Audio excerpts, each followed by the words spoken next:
আরে এটা আমি কি দেখছি, মা তো অনেক সুন্দর করে আমার জন্য ভাত রান্না করে আলু দিয়ে মেখে দিয়েছে।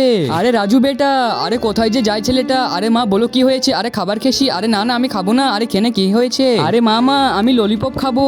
আরে ললিপপ খাবি? আরে ললিপপ খেতে হবে না, দাঁতে পোকা লেগে যাবে, আগে ভাত খেয়ে নে তারপর ললিপপ খাবি। আরে এখন আমি কি যে করি ছেলেটাকে নিয়ে, আইডিয়া। আরে বেটা তুমি এখানে থাকো, আমি আসছি। ঠিক আছে মা, আমি নিচে গিয়ে দেখে আসি মা কি করছে। আরে এই তো ললিপপের কাঠিটাকে বের করে নি, তারপর এটাকে ভাত ভরে ললিপপ বানিয়ে দিই, তারপর বেটাকে দিব, বেটা খাবে। এখন তো বানানো হয়ে গিয়েছে, এখন বেটার কাছে চলে যায়। বেটা এই দেখো তোমার জন্য চকলেট নিয়ে এসেছি, খাও খাও। আরে আরে মা তুমি এর মধ্যে কি দিয়েছো? আরে বেটা খাও খাও। আরে মা তুমি কি দিয়েছো এটা বলো আমাকে।